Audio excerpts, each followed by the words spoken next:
कि इस पूरे सिलसिले में जब से ये हम लोगों ने डिक्लेयर किया और केंद्र सरकार ने डिक्लेयर किया लॉकडाउन, तो उस पूरे पीरियड में आप जान लीजिए हम लोगों ने लोगों को के बीच में जो खर्च किया है 8,538 करोड़ 52 लाख रुपए का व्यय किया है।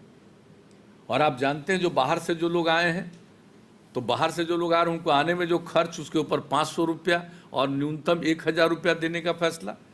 तो एक एक तरह से हम लोगों ने एक एक काम किया है कि किस तरह से लोगों को कितनी दिक्कतें होती है और कैसे हम लोग लोगों को सहायता देना चाहते हैं। तो इसी प्रकार से आप जान लीजिए इस बार क्या हुआ, फरवरी में पानी पड़ा, फिर मार्च महीने में 3 बार पानी पड़ा 3-3 दिन, फिर अप्रैल महीने में। तो इस सब चीज़ों को देखते हुए हम लोगों ने सरकार की तरफ से तीनों मिला करके, पहला में हम लोगों ने 60 करोड़ दिया, दूसरे में 518 करोड़ रुपया दिया, यानी अप्रैल इसके मार्च वाले में जो पीड़ित हुआ इलाका, और तीसरा जो अप्रैल में पीड़ित हुआ उसको लगभग 152 करोड़ रुपया।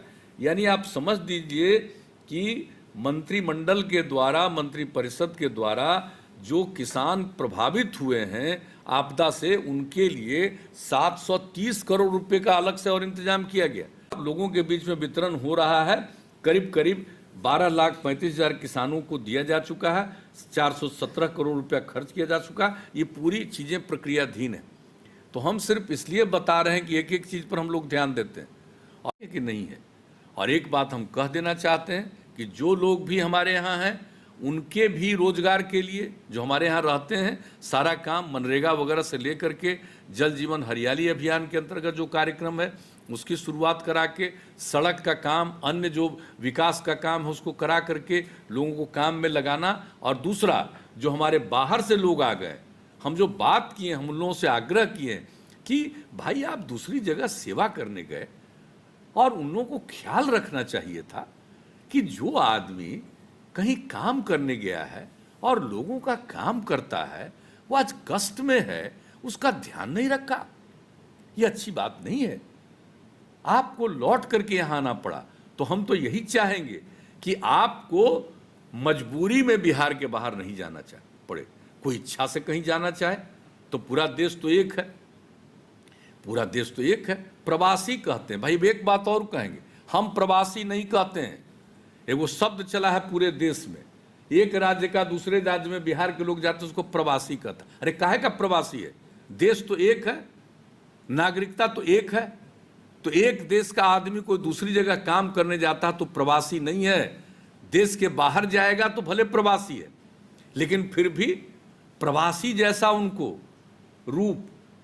अरे भाई देश एक है, कहीं का कहीं गया काम करने, उसको किसी तरह का कष्ट नहीं होना चाहिए था, लेकिन कष्ट हुआ। तो हमारे बिहार के लोगों को जो बाहर में कष्ट हुआ है, हमें ठीक नहीं लगा। हम लोगों ने बहुत कोशिश की है, लेकिन लोग मजबूर होकर के आए। तो हम लोग तो अब चाहते हैं कि उन लोगों को मजबूरी में फिर बाहर नहीं जाना पड़े, इसलिए उनके लिए व्यापक पैमाने पर रोजगार का इंतजाम हो जाए। इसके लिए पूरा का पूरा काम हमारे यहाँ और पूरे डिपार्टमेंट को, और खास करके जो इससे संबंधित विभाग हैं, उन सब लोगों को लगाया गया है। चाहे वो ग्रामीण विकास विभाग हो, चाहे वो नगर विकास विभाग हो, या अन्य जो भी विभाग संबंधित हैं, सब लोगों को एक एक करके लोगों को इस काम में हम लोगों ने लगाया है। और इसके बारे में जो कुछ भी व्यापार को लेकर के, जो कुछ भी बिजनेस को लेकर के अगर कोई नई नीतियां बनानी है, उस पर भी हम लोगों ने चर्चा कर दी।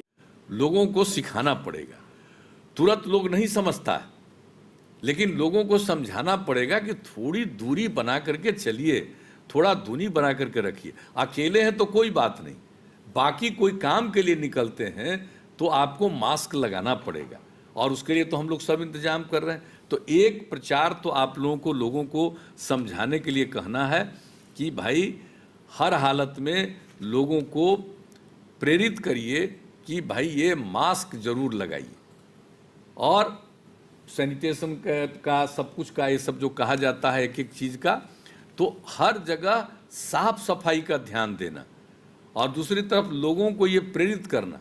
अब देख रहे हैं हम लोग कैसे रखे हुए हैं, अब जैसे ही कुछ होगा, अभी बोल रहे हैं तो कोई बात नहीं, ऐसे करेंगे तो तुरंत ये देखिए, तो इससे भी होगा। और दूसरा जो मास्क पहनने का कई तरीका है, अभी बता रहे थे हमारे स्वास्थ्य मंत्री जी, तो मास्क का प्रयोग करना जरूर चाहिए, ये लोगों को प्रेरित करिए।